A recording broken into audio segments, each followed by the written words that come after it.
నడుస్తుంది షూటు. అందుకే పక్కా ఇన్ఫర్మేషన్స్ ఇంకేం లేవు. అంటే బయటకి ఇంకా గీకులు ఏం రాలేదు. ఆల్రెడీ నడిచింది అయిపోయింది అని అంటే కనుక మనకి ఏదో ఏదో ఒక సోర్స్ ఆఫ్ ఇన్ఫర్మేషన్ నుంచి మనకి క్లారిటీ ఇన్ఫర్మేషన్ వస్తుంది. షూట్ నడుస్తుంది. రకరకాల cinema promotions, champion cinema promotion, ఇప్పుడు 7 సినిమాలు ఏమో ఉన్నాయి కదా మనకి సంక్రాంతి టైంకి. అండ్ ఇప్పుడు ఈ నెక్స్ట్ వీక్, ఆ నెక్స్ట్ వీక్ న్యూ ఇయర్కి అన్నిటికీ సినిమాలు ఉన్నాయి కదా.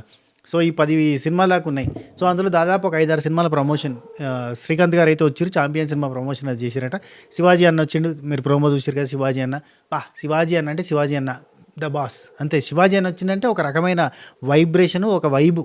నిజంగా చెప్తానా, నాకు శివాజీ అన్న వచ్చి ఆ చిలక గోరింక అని చెప్పి డిమాండ్ పవన్ ఇక్కడ గోరింక ఉంది అక్కడ చిలక ఉంది అని చెప్పడము, ఆ తర్వాత కళ్యాణ్ని తనుజాని ఇమిటేట్ కటింగ్ దగ్గర ఇమిటేట్ చేయడము, ఇడిదిక్కు డిమాండ్ పవన్ రీతుని ఇమిటేట్ చేయడం, లయా గారు కలిసి. లయా గారు శివాజీ గారు కాంబినేషన్ ఎంత సూపర్ హిట్టో మనకు తెలుసు. ఎన్నో సినిమాలు మిస్సమ్మ సినిమా కావచ్చు, ఎన్ని సినిమాలు అయినా కానీ వాళ్ళ combination ever green combination. So ఆ ఇంప్రెషన్ అంతా కూడా సూపర్ చేశారు. శివాజీ అన్న ద బాస్ అంతే, the boss. Shivaji the boss, Shivaji అన్న BB9, శివాజీ అన్న బిగ్ బాస్ హౌస్. ఈ రెండు కాంబినేషన్ అంటేనే అసలు నెక్స్ట్ లెవెల్. సీజన్ 7ని మళ్ళీ ఒక్కసారి గుర్తు చేసి అట్లా కళ్ళ ముందు కనిపించేలాగా చేసిండు. చాలా ఎంటర్టైనింగ్గా. He is a very very very very entertainer, content creator. ఖచ్చితంగా కంటెంట్ని క్రియేట్ చేయగలుగుతాడు, ఒక డ్రామాని క్రియేట్ చేయగలుగుతాడు. వచ్చినంతసేపట్లో దాన పడపడ అందరినీ అలా ఆడుకున్నాడు. సో మనకి ఆ ప్రోమో చూపించారు. వాటినే మన తర్వాత ప్రదీప్ అన్న, శ్రీముఖి వీళ్ళిద్దరు వచ్చింది చూపించారు. అండ్ వాళ్ళిద్దరు కూడా న్యూ షో ప్రమోషన్ కోసం వీళ్ళని ఎంటర్టైన్ చేయడానికి. అండ్ అక్కడికి వచ్చిన తర్వాత మనకు ఆ పిల్లి బొమ్మేసి 2 పిల్లలు కొట్టాడుకుంటే ఎట్టుంటుందా వాళ్ళందరూ చేయండి అని అంటే వాళ్ళందరూ ఇమిటేట్ చేశారు కదా. తనుజ బాగా ఇమిటేట్ చేసింది కదా, అందరికంటే తనుజ బాగా ఇమిటేట్ చేసినట్టుగా నాకు అనిపించింది. బాగా చేసింది, ఇమిటేషన్ అంతా సూపర్ అనిపించింది. అండ్ ఆ తర్వాత మనకి ఇంకో ప్రోమోలో నిధి అగర్వాల్ గారు వచ్చి ఆ టాస్క్, అదే బ్లైండ్ ఫోల్డ్ టాస్క్ ఆడించినాం. అండ్ ఇమాన్యుల్ అబ్బా ఏం ఎంటర్టైన్మెంట్ అబ్బా. ప్రదీప్ అన్న వచ్చినప్పుడు ప్రదీప్ అన్న ఫస్ట్ ఇదివరకు ఇమాన్యుల్ నేను పట్టుకుంటే ఫస్ట్ బొర్ర వచ్చేది, ఆ తర్వాత మనిషి వచ్చేటోడు, ఇప్పుడు డైరెక్ట్ ఇమాన్యుల్ వస్తాడు అని చెప్పి అనడం. కానీ ఆ తర్వాత నిధి అగర్వాల్ వచ్చినప్పుడు ఈ బ్లైండ్ ఫోల్డ్ నాకు అద్దు, నిధి పాప గ్రేట్, పాపలకే పాప మా నిధి పాపను చూడాలంటే ఈ బ్లైండ్ ఫోల్డ్ నేను ఆడను అందుకే ఓడిపోయినా అని చెప్పి ఇది వద్దు అని చెప్పి అనడం చాలా చాలా ఇంట్రెస్టింగ్ అనిపించింది. ఒకవేళ పుసుక్కున ఈ బీమ్ బ్యాగ్ దొరకకపోతే మిమ్మల్ని పట్టుకుంటే ఓకేనా అని అనడం, ఓకే అని అనడం, ఏంటి ఏమంటున్నావు అని చెప్పి అనడం, ఇదంతా కూడా మంచి fun. Emmanuel the entertainer of Bigg Boss season 9. Total అన్ని సీజన్లో కలిపిన కానీ తోపు ఎంటర్టైనర్ ఇమాన్యుల్. ఖచ్చితంగా మనం మెచ్చుకోవాల్సిందే. ఇప్పుడు టాప్ 5లో ఉన్న వాళ్ళకి మనిషికి 10 లక్షలు ఇచ్చినా కానీ తప్పలేదు, అంత మంచి వర్త్ కంటెస్టెంట్స్ ఉన్నారు. సంజన అక్క సీజన్ని లేపి ఇడిచిపెట్టిన సంజన అక్క. ఇమాన్యుల్ ఒక మాట అన్నాడు, ఈ హౌస్లో మనం ఒక టెంట్ వేస్తే టెంట్కి 4 సైడ్లు 4 కర్రలు పెడతారు, ఒక పోల్స్ లాంటివి పెడతారు కదా. కానీ ఆ టెంట్ని లేపడానికి మధ్యలో ఒక కర్ర, మెయిన్ ఒక మూల స్తంభాన్ని పెడతారు కదా, మెయిన్ స్తంభాన్ని. ఆ మెయిన్ పిల్లర్ ఎవరైనా ఉన్నారంటే అది సంజనక్క అని చెప్పడం. నిజంగా చెప్తాను, అసలు సంజనక్క లేకపోతే కంటెంట్ ఏంది? ఇప్పుడు ఏమంటే తనుజ కళ్యాణ్ అంటుర్రు, కానీ బేసిక్గా అద్భుతమైన కంటెంట్ క్రియేటర్ ఎవరు, కంటెంట్ క్వీన్ ఎవరు అంటే సంజనక్క. అండ్ అద్భుతమైన entertainer and full task performer, season మొత్తం అదరగొట్టిన పర్ఫార్మర్ ఎవరంటే ఇమాన్యుల్. అండ్ లాస్ట్ మూమెంట్లో స్టార్టింగ్లో మెరిసి లాస్ట్ మూమెంట్లో మెరుస్తున్న కంటెస్టెంట్ ఎవరంటే డిమాండ్ పవన్. తనుజ కళ్యాణ్ ఏంటంటే ఇదొకటి ఒక రకంగా జనాలకు ఎక్కింది అంతే. జనాలకు ఎక్కడం ఒకటి, దీంతో పాటుగా మా అని కూడా చెప్పడానికి ఎత్తలేదబ్బా కళ్యాణ్ అనే బ్యాచ్. అమ్మదిరమ్మ నాకు షో అనిపించింది అబ్బా. ఏంది అసలు, ఎందుకు ఎంత సరే ఓకే గుడ్, కళ్యాణ్ గెలుస్తాడు సంతోషం. కామన్ మ్యాన్ నుంచి వచ్చిండు, 0 నుంచి మొదలైండు. 0 నుంచి ఇప్పుడు 350K ఫాలోవర్స్, 360K ఫాలోవర్స్ వచ్చారు. Not a joke. అసలు సినిమా ఫీల్డ్కి సంబంధం లేకుండా ఇక్కడికి వచ్చి ఇంత అభిమానాన్ని సంపాదించుకున్నట్టే that was a great achievement, సంతోషం. కానీ ఒక రకంగా ఏంటంటే వద్దులే, ఏమంటే పీక్స్లో నాకు ఇరిటేషన్ వస్తుంది బేసిక్గా. కానీ పీకని ఇప్పుడు ఎప్పుడైనా తెలుగు కళ్ళు ఏం చేయాలంటే సంపాదించుకోవాలి, డబ్బులు సంపాదించుకోవాలంటే ఎవరైతే టాప్లో ఉన్నారో వాళ్ళని జోకాలి, వాళ్ళని లేపాలి, వాళ్ళ గురించి మాట్లాడాలి. అట్లయితేనే డబ్బులు వస్తాయి. అదే బిజినెస్, అదే తెలివి, అదే జనాల్ని గొర్రెలాగా చేసుకుని మనం వాళ్ళ మీద డబ్బులు సంపాదించాలి. అది రానోడు, మంచి మాటలు మాట్లాడేటోడు, నిజాయితీగా ఉన్నాడు, నీట్గా మాట్లాడినాడు, పర్ఫెక్ట్గా మాట్లాడినాడు జనాలకు నచ్చదు బేసిక్గా. ఇప్పుడు ఇంత చెప్తాంటే కూడా తిట్టేటోళ్ళు ఉంటారు. నేను మంచి విషయం ఇప్పుడు నిధి అగర్వాల్ గారి మీద జరిగిన లులు మాల్ ఇన్సిడెంట్ గురించి నేను మాట్లాడితే దాని కింద నెగిటివ్ కామెంట్లు పెట్టేటోళ్ళు కూడా ఉన్నారు. ఏం చేస్తాం ఇక, సమాజం ఎడిపోతుంది, సంఘనాగిపోతుంది. సంఖ చూపించినోడు గ్రేటు, మంచి చెప్పినోడు వేస్ట్. ఏం చేస్తాం, అట్లా ఉన్నది. సరే కొంచెం ఇరిటేషన్ వస్తుంది అట్లాంటివన్నీ చూసినప్పుడు, కానీ ఏం చేస్తాం. నేనేమనుకున్నానంటే సమాజంలో 60-70% వరకు మంచోళ్ళు ఉంటారు, ఒక 30% వరకు పిచ్చోళ్ళు ఉంటారు అనుకున్నా. అదే రకంగా నేను భావిస్తూ ఉంటా. కానీ మంచోళ్ళంతా సైలెంట్గా ఉంటారు, క్వైట్గా ఉంటారు, సైలెన్స్గా ఉంటారు. కాబట్టి దానివల్ల ఏం రివోల్ట్ జరగదు, ఎక్కువగా వాళ్ళ నుంచి మాటలు రావు, మంచి అనేది స్ప్రెడ్ కావడానికి చాలా టైం పడుతుంది. అదే సగం పిచ్చోళ్ళు ఉంటారు కదా, ఆ సగం పిచ్చోళ్ళు తక్కువ మందే ఉంటారు, కానీ వాళ్ళు గట్టిగా షౌట్ చేస్తారు, గట్టిగా అరుస్తారు, వాళ్ళు గ్రేట్ అన్నట్టుగా చెప్పుకుంటారు. అందుకే చెప్తున్నా, తెలివికల్లోడు ఇంటెలిజెంటోడు కంటే దిక్కుమాలినోడు పనికిరానోడు వాడు బాగా షైన్ అవుతాడు. ఎందుకంటే వాడికి ఏం లేదు, మొండి మూర్ఖత్వం, ఆ మూర్ఖత్వంలో కొట్టుకొని పోతా ఉంటాడు, వాడు డేర్ చేస్తాడు. మిగతా వాళ్ళు డేర్ చేయరు, మంచోళ్ళంతా భయంతో ఉంటారు. ఆ భయాన్ని విడిచిపెట్టండి. మీరు కూడా చెప్తాను, ఏం కాదు, డేర్ చేయండి. మంచోళ్ళు కామెంట్ పెడితే పుస్తకం నెగిటివ్ కామెంట్లు ఏడొస్తాయన్న భయాన్ని కామెంట్ పెట్టని వాళ్ళు చాలామంది ఉంటారు తెలుసా. ఆ కామెంట్లకు భయపడి కూడా ఈ వర్స్ట్ కామెంట్స్ అన్నీ పటపట వస్తూ ఉంటాయి, కానీ మంచి కామెంట్ రావడానికి కొంచెం ఇబ్బంది అవుతుంది. సో అది సరే, ఈ సోదంతా ఎందుకులే కానీ అయిపోయింది, సీజన్ అయిపోయిందబ్బా. అండ్ మనకి ప్రదీప్ అన్న అండ్ శ్రీముఖి వచ్చినప్పుడు వాళ్ళు మీకు ఏ పర్సన్ అంటే ఏంటి ఇంప్రెషన్, ఒకరి గురించి ఒకరిని చెప్పమంటే ఇమాన్యుల్ చెప్పిండు కదా, సంజన గారి గురించి సూపర్గా చెప్పిండు. అండ్ సంజనక్క ఇమాన్యుల్ గురించి కూడా సూపర్గా చెప్పింది. ఈ హౌస్లో నేను ఎవరైనా సంపాదించుకున్నా అంటే, ఒకరిని అడాప్ట్ చేసుకుని ఇంటికి తీసుకుని పోతున్నా అంటే ఫస్ట్ పర్సన్ ఇమాన్యుల్ అని చెప్పి ఇమాన్యుల్ గురించి చెప్పడం కానీ, అండ్ డెమాన్ పవన్ గురించి ఇమాన్యుల్ చెప్పడం. డెమాన్ లాంటి పర్సన్ ఫ్రెండ్ ఉంటే అంటే అట్లాంటి వీడు పరిచయం ఉన్న ప్రతి ఒక్కరు కూడా లక్కీ, ఎందుకంటే వీడు కల్మషన్ లేనివాడు అనడం ఎంత కూడా బాగుంది. అండ్ దీంతోపాటు తనుజ, కళ్యాణ్ వీళ్ళిద్దరూ ఒకరికొకరికి చెప్పుకున్న పాయింట్స్ కూడా చాలా బాగున్నాయి. లైక్ తనుజ అంటది ఇట్లాంటి వాడు ప్రతి ఒక్కరి ఇంట్లో ఉండాలి అనడం, ప్రతి ఒక్కరికి లైఫ్లో ఇట్లాంటి వాడు ఒకడు ఉండాలి అనడం. అండ్ నన్ను నేను చూసుకునే పర్సన్ కళ్యాణ్ అని చెప్పడం. అండ్ కళ్యాణ్ నా ఆట మారింది, నా గేమ్ మారింది అంటే నాకు ట్యూటర్గా ఉండే, నాకు అంటే నాకు సపోర్ట్ చేసి నన్ను దారిలో పెట్టిందంటే ఖచ్చితంగా తనుజ అని చెప్పడం. ఇవన్నీ కూడా చాలా బ్యూటిఫుల్ మూమెంట్స్. అంటే వాళ్ళ జర్నీలో వాళ్ళకి ఎదురైన సిచ్యువేషన్స్. కానీ ఏం చేస్తారంటే ఇప్పుడు కళ్యాణ్ తనుజ తప్ప మిగతా వాళ్ళందరూ దేకరు. అదే పెద్ద బాధ నాకు. ఏంటంటే మిగతా వాళ్ళు కూడా చాలా మంచిగా ఆడిరు, నేను అందరికీ న్యాయంగా చెప్పిన, కానీ ఏమంటారు నన్ను ఇంకా నువ్వు సరిగ్గా చెప్పలేవు అంటారు. బేసిక్గా ఏంటంటే నేను అందరికీ కరెక్ట్గా చెప్పిన కాబట్టి నేను కరెక్ట్ కాదు. నేను ఒక్కరి సైడ్ తీసుకుని భజన చేసిన అనుకో, ఒక బృందమే వస్తుంది మన దగ్గరికి, భజన బృందం ఒకటే వస్తుంది, మిగతా వాళ్ళంతా రారు, వీళ్ళకి ఎంత చెప్పినా వేస్ట్ అని చెప్పి వాళ్ళు మన దగ్గరికి రారు, వెళ్ళిపోతారు. నేను నెక్స్ట్ సీజన్ నుంచి చూడరు, నేను కూడా గట్టిన భజన చేసుకుంటూ కూర్చుంటాను. ఎందుకంటే భజన చేస్తేనే సబ్స్క్రైబర్లు వస్తారు, భజన చేస్తేనే వ్యూస్ వస్తున్నాయి, భజన చేస్తేనే పైసలు వస్తున్నాయి. భజన చేసిన వాళ్ళు లక్షలు సంపాదించుకుంటారు, భజన చేయని వాళ్ళంతా నార్మల్గా ఉంటున్నారు. నాతో పాటు ఇంకా చాలామంది భజన చేయని రివ్యూవర్లు ఉన్నారు, నాతో పాటు చాలామంది న్యూట్రల్గా చెప్పిన వాళ్ళు ఉన్నారు, అన్ని సైడ్లు చెప్పిన వాళ్ళు ఉన్నారు. వీళ్ళది కరెక్ట్ అనిపిస్తే వాళ్ళకి కరెక్ట్ అని చెప్పిన వాళ్ళు ఉన్నారు, వీళ్ళు రాంగ్ అనిపిస్తే వాళ్ళకి రాంగ్ అని చెప్పిన వాళ్ళు ఉన్నారు. నా తోటి రివ్యూవర్లలో కొంతమంది చాలా మంచి వాళ్ళు ఉన్నారు, చాలా మంచిగా న్యూట్రల్గా చెప్పిన వాళ్ళు ఉన్నారు. వాళ్ళందరికీ హ్యాట్స్ ఆఫ్. అండ్ వాళ్ళందరూ కూడా నెక్స్ట్ సీజన్లలో భజన బృందంగా మారుతారు చూడు, ఖచ్చితంగా ఏదో ఒక సైడ్ తీసుకుంటారు. ఎందుకంటే సైడ్ తీసుకుంటే వాళ్ళ సైడ్ పోతారు, మీరు లేదంటే పోతలేరు. న్యూట్రల్గా చెప్తే చాలా తక్కువ వస్తుంది, చాలా తక్కువ వ్యూవర్షిప్ వస్తుంది, చాలా తక్కువ సబ్స్క్రైబర్లు వస్తారు.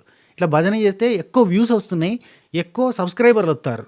ఒకరినే లేపాలి, ఒకరిని పట్టుకోవాలి, వాళ్ళకే భజన చేయాలి, వాళ్ళే విన్నర్ అనాలి, వాళ్ళే తోపనాలి, వాళ్ళే తురుమనాలి, వాడు పిత్తినా కమ్మటి వాసన వస్తుందని చెప్పాలి. అప్పుడు ఏంటంటే సూపర్ అనిపిస్తుంది అన్నట్టు. సెంటు వాసన వస్తుందిరా భయ్, అబ్బో మామూలుగా సంకలకి వెళ్ళి కూడా అంత సెంటు వాసన వస్తుంది అని చెప్తే అప్పుడు చాలా మంచిగా అనిపిస్తుంది. అట్లా చెప్పాలి. అట్లా చెప్పేటట్టుగా నన్ను నేను మార్చుకుంటాను. నాకు చాలామంది సజెషన్స్ కూడా చెప్పారు మనోళ్ళు, మన సబగ్రైజర్ ఫ్యామిలీ మెంబర్స్, అన్న ఫాలోగా అన్న, ఎవరైతే క్లిక్ అయ్యారో వాళ్ళని ఫాలోగా అన్న, వాళ్ళు అదే ఫాలో అయ్యారు, వాళ్ళు అందుకే సక్సెస్ అయ్యారు, వాళ్ళు అందుకే బిగ్ బాస్ దాకా కూడా పేరు. కానీ నువ్వు పోలేకపోతున్నావు అంటే నువ్వు ఫాలో కావన్నా, నువ్వు అన్నీ నీతి నిజాయితీ న్యాయం తొక్క తోటకూర ఇవన్నీ చెప్తావు, నువ్వు అవన్నీ ఎక్కైనా జనాలకి ఎవరినో ఒకరిని పట్టుకొని బాగా లేపుతా ఉండు, ఖచ్చితంగా నువ్వు కూడా సక్సెస్ అవుతావు అని చెప్తున్నారు. కానీ నా మనసు చంపుకొని చేయాలంటే నాతో అయితలేదు. మనోళ్ళు ఫోన్ చేసి మరి నాకు సజెషన్లు చెప్పిన వాళ్ళు కూడా ఉన్నారు, నాతో అయితలేదు. కానీ నెక్స్ట్ సీజన్ కన్నా మారాలి. నేనే కాదు, నా తోటి రివ్యూవర్లు 2-3 కొంచెం జెన్యూన్గా చేసేటోళ్ళు ఉన్నారు, ఒక 3 దాకా. సో వాళ్ళు కూడా మారాలి, మనందరం మారాలి. మనం కూడా భజన బృందంగా చేరితే మనం కూడా క్లిక్ అవుతాం, మనం కూడా పాపులర్ అవుతాం, మనం కూడా సెలబ్రిటీ అవుతాం, మనం కూడా సో కాల్డ్ బిగ్గా మారుతాం, పైసలు సంపాదించుకుంటాం. లేదంటే సంపాదించుకోలేము అన్న బాధ కూడా ఉంది. సో ఇవన్నీ కూడా మారాలి అని నేను అనుకుంటున్నా, నేను మారాలి అనుకుంటున్నా. ఇవన్నీ మారవు కాబట్టి నేనే మారాలి. ఎవరినో ఒకరిని పట్టుకోవాలి, వాళ్ళకి భజన చేయాలి, ఫుల్ సబ్స్క్రైబర్లు వస్తారు, వాళ్ళకున్న 50,000 మందో 1,00,000 మందో వాళ్ళంటే ఇష్టపడేటోళ్ళు అందరూ మన దగ్గరికి వస్తారు, మనం పాపులర్ అయిపోతాం, మనం సెలబ్రిటీ అవుతాం, బస్ అంతే, ఏముంది. సరే, ఇక బీబీ జోడీ స్టార్ట్ అవుతుంది. మీ దగ్గర నుంచి కూడా జోడీలు కావాలని ప్రదీప్ అని అడిగిండు. అఫ్కోర్స్ జోడీలు దొరికినాయి ఆల్రెడీ. డెమాన్ పవన్ రీతు, కళ్యాణ్ తనుజ. మరి తనుజ ఒప్పుకుంటుందో లేదో చూడాలి. కళ్యాణ్ తనుజ. ఇమాన్యుల్కే జోడీ లేదబ్బా. ఇమాన్యుల్కి జోడీ ఉంటే బాగుండేది, కానీ ఇమాన్యుల్కి జోడీ లేదు. సో కానీ ఇమాన్యుల్ చూసారా ఎంత ఎంటర్టైనరో. ఈ కేక్ తీసుకొచ్చి అంటే చిట్టిబాబు అండ్ భానుమతి అనే క్యారెక్టర్, భానుమతి క్యారెక్టర్లో తనుజ, చిట్టిబాబు క్యారెక్టర్లో కళ్యాణ్ కూడా బాగా చేసిండు. భానుమతి క్యారెక్టర్ని ఎందుకో ఓన్ చేసుకోలేకపోయింది తనుజ అన్న ఫీలింగ్ వచ్చింది. చిన్న కామెడీ స్కిట్లే కానీ అది పెద్ద విషయం కాదు. కానీ అక్కడ చిట్టిబాబు క్యారెక్టర్లోకి మనోడు బాగానే పోయిండు. అండ్ ఇమాన్యుల్ పుష్ప క్యారెక్టర్లో కేక్ డెలివరీ బాయ్ అంటే వచ్చి మసాలా కేక్. ఏంది ఇది రెడ్ కలర్లో ఉంది? Red forest sir. రెడ్ ఫారెస్టా? బ్లాక్ ఫారెస్ట్ కదా ఉండేదంటే రెడ్ ఫారెస్ట్. ఇంకోటి మర్చిపోయారు, దమ్ముంటే ఇటిప్పి రాశి కావట్టు అని ఇవ్వకపోతే తీసుకపోతా అన్నట్టుగా చేయడం చాలా మంచిగా అనిపించింది. చాలా బాగుంది అబ్బా, వెరీ నైస్. అండ్ ఈ బ్యాండ్ వచ్చింది, బ్యాండ్ ఒక్కొక్కరి గురించి ఒక్కొక్క పాట డెడికేట్ చేస్తూ పాడతారు, చాలా బాగుంటుంది అది కూడా. అంటే ఇదివరకు ఈ ఒక సీజన్లో కూడా పెట్టారు ఇట్లనే, లాస్ట్ సీజన్ అంతకు పోయిన సీజన్లో బ్యాండ్ని పెట్టారు కదా, లైక్ దట్ కదా. సో బ్యాండ్ పాటలు పాడతారు, ఒక్కొక్కరి గురించి ఒక్కొక్కరు డెడికేట్ చేస్తూ పాటలు పాడతారు, ఇంకా వాళ్ళ క్యారెక్టరైజేషన్ బట్టి పాడతారు. మార్కెట్లో ఆల్రెడీ ఆ పాటలు ఏందో కూడా తిరుగుతూ ఉన్నాయి. సో అవన్నీ చెప్పిన దాంట్లో ఏమన్నది ముచ్చట, కానీ మనం ఎంజాయ్ చేద్దాం ఎపిసోడ్ని. సో ఈరోజు ఎపిసోడ్ ఇలా జరగబోతుంది. ఫినాలే షూటింగ్ జరుగుతుంది కాబట్టి ఇంకా పూర్తి స్థాయి అప్డేట్లు ఏం రాలేదు. ఫినాలేలో మాట సంజన గారు బయటకు వచ్చారు అని చెప్పి మనకు అప్డేట్ అందుకే అంటా అని పెట్టినా, సంజన గారు బయటకు వచ్చారంట అని పెట్టినా. ఎందుకంటే నాకు మన మ్యాక్సిమస్ చెప్పాడు, మ్యాక్సిమస్ని నేను కాంటాక్ట్ చేయలేదు, అయిపోయింది ఇక ఫినాలేకి మ్యాక్సిమస్ని ఎందుకు అడగడం అని. ఎంజాయ్ చేద్దాం ఫినాలేని. And Kalyan is going to live the trophy అనేది నేను ముందే చెప్పిన. ఒకవేళ ఏదైనా అప్పటిదప్పుడు ఏమన్నా ఇది స్పాట్ ఓటింగ్ అని అంటారు కదా, అది జరగదు. ఒకవేళ పెడితే కనుక బాగానే ఉంటుంది. స్పాట్ ఓటింగ్ పెట్టి అప్పటిదప్పుడు ఎవరు విన్నర్ అయితే ఏమొస్తుంది చెప్పు, ఇద్దరిట్లలో ఎవరు విన్నర్ అయినా హ్యాపీయే, విన్నర్ కాకపోయినా హ్యాపీయే, రన్నర్ అయినా హ్యాపీయే, థర్డ్ వచ్చినా హ్యాపీయే, ఫోర్త్ వచ్చినా హ్యాపీ, వాళ్ళకి పైసలు వచ్చినా హ్యాపీయే, పైసలు రాకపోయినా హ్యాపీ. షో చూసినాం, ఎంజాయ్ చేసినాం. వాళ్ళకి ఎట్లాగో లైఫ్ ఎంతో కొంత సెటిల్ అయినట్టే. దీని తర్వాత ప్రమోషన్స్ వస్తాయి, దీని తర్వాత ఆఫర్స్ వస్తాయి. ఆఫర్స్ని యూటిలైజ్ చేసుకున్నాడు పైకి పోతాడు, యూటిలైజ్ చేసుకున్న వాళ్ళంతా కూడా మళ్ళీ యాజ్ యూజువల్గా ఉంటుంది. అండ్ 100 కొద్దీ మనకి బిగ్ బాస్ కంటెస్టెంట్లు వస్తూనే ఉన్నారు సీజన్ బై సీజన్కి 20 మంది వేసుకోర్రి, 20 × 9 10 సీజన్లు నాన్ స్టాప్తో కలిపి 10 సీజన్లు, 10 × 20 ఎంత 200 మంది. ఈ 200 మందిలో కరెక్ట్గా అంటే ఒక 4-5 గట్టి క్లిక్ అయ్యారు, ఒక 10 మంది యావరేజ్గా క్లిక్ అయ్యారు, ఇంకో 20 మంది వరకు ఏదో ఇన్స్టాగ్రామ్ అక్కడ ఇక్కడ కనబడుతూనే ఉంటారు. ఇక మిగతా వాళ్ళంతా జాడా లేదు, పత్తా లేదు, ఏడా పోయినాడో మనిషి అన్నట్టుగా ఉన్నది. సో ఇది మ్యాటర్. సో ఫినాలే అయితే అవుతుంది. సో ఈరోజు సగం షూటింగ్ అవుతుంది, ఆల్రెడీ నిన్ననే చెప్పిన అప్డేట్స్ అన్నీ. ఈరోజు సగం షూటింగ్ అవుతుంది, సగం కాదు 90% షూటింగ్ అయితే 10% విన్నర్ అనౌన్స్మెంట్ రేపు జరుగుతుంది. టాప్ 1, 2, 3 ముగ్గురిని హౌస్లోంచి టాప్ 4th, 5th వాళ్ళని బయటకు పంపిస్తారు ఈరోజు. దానికోసమని సినిమా సెలబ్రిటీలు అందరూ రాబోతున్నారు. రకరకాల సినిమాలు ఉన్నాయి, రకరకాల సెలబ్రిటీస్ రాబోతున్నారు. రవితేజ గారు వచ్చినా వస్తారు, చిరంజీవి గారు వచ్చినా ఆశ్చర్యపోకర్లేదు. అట్లా వీళ్ళు వస్తారు, వీళ్ళు రారని కాదు, చెప్పలేము. లాస్ట్ మూమెంట్కి వచ్చేసరికి ఒకవేళ చిరంజీవి గారు వస్తే కనుక ఫినాలే అనౌన్స్ చేయడానికి మాత్రం చిరంజీవి గారిని రమ్మంటారు. ఒకవేళ చిరంజీవి గారు వస్తే కనుక మనకి సీజన్ 4 వైబ్స్ వస్తాయి, బాగుంటుంది కదా. చిరంజీవి గారు వస్తే మంచి కిక్ ఇస్తుంది. సో ఇది మ్యాటర్, ఇంకేం లేదు. అండ్ ఆల్రెడీ అందరికీ అంటే ఇప్పుడు డెమాన్ పవన్కి క్యాష్ లభిస్తే, క్యాష్ సూట్ కేసు దాకా అతను వస్తే కనుక సూట్ కేసు తీసుకుని రమ్మని చెప్పడానికి ఫ్యామిలీ రెడీగా ఉన్నారు. ఇమాన్యుయల్కి సూట్ కేసు వస్తే సూట్ కేసు తీసుకుని రమ్మడానికి ఫ్యామిలీ రెడీగా ఉన్నారు. ఈరోజు ఆల్రెడీ షూటింగ్లో ఎవరిదాళ్ళు ఏదైతే అదైందని చెప్పేటోళ్ళు ఉన్నారు. అండ్ ఒక కళ్యాణ్కి మాత్రమే కప్పు ముఖ్యం, బిగులు కప్పు తీసుకోమని చెప్పి చెప్తారు. వాళ్ళ ఫ్యామిలీ నుంచి వచ్చేది కప్పు కావాలి అని చెప్తారు. సో మిగతా వాళ్ళందరికీ కప్పు గురించి చెప్పరు. మ్యాక్సిమం ఎంత దొరికితే అంత దొరికిన కాడికి బరుక్కొని రారా అని చెప్పి పని చేస్తారు. ఇది. అండ్ దీని తర్వాత మనం లైవ్ పెట్టుకోబోతున్నాం. లైవ్లో అలా సరదాగా ముచ్చట్లు పెట్టుకుందాం, టైంపాస్ ముచ్చట్లు. ఏం లేదు, మీరు అంటే ట్రూగా నన్ను అభిమానించే మన సబకరైజర్ ఫ్యామిలీ మెంబర్స్ మీరు లైవ్లో వచ్చి అలా మీరు మెసేజ్ చేస్తే ఆ మెసేజ్ని చదువుతాను. మీరు ఏ మెసేజ్ చేసినా ఆ మెసేజ్ని మరీ డిగ్రేడ్ మెసేజ్లు, బూతులు అవి మాత్రం పెట్టొద్దు లైవ్లో. నేను మళ్ళీ చెప్తున్నా, అలాంటివి వద్దు. ఒకవేళ మీరు కరడుగట్టిన ఎవరైనా ఒక కంటెస్టెంట్ ఫ్యాన్ అయితే లైవ్లోకి రాకండి. జస్ట్ జనరల్గా బిగ్ బాస్ని చూసి ఎంజాయ్ చేసి ఉంటే, మన రివ్యూ చూసి ఎంజాయ్ చేసి ఉంటే కనుక లైవ్లోకి రారి, అలా టైంపాస్గా మాట్లాడుకుందాం. ఓకేనా, రైట్. అండ్ ఒకవేళ లైవ్లో ఉన్నప్పుడే మనకి ఏమైనా అప్డేట్స్ వస్తే ఆ అప్డేట్స్ కూడా మీతో షేర్ చేసుకుంటూ ఉంటాం. అంటే లైవ్ అప్డేట్స్ అనుకోరాదు, లైవ్ అప్డేట్స్ చూసుకుంటూ అప్డేట్స్ చెప్పుకుంటూ మన మ్యాగ్నస్కి ఒక మెసేజ్ పెడితే ఏమైనా ఉంటే అప్డేట్స్ పంపిరా అని.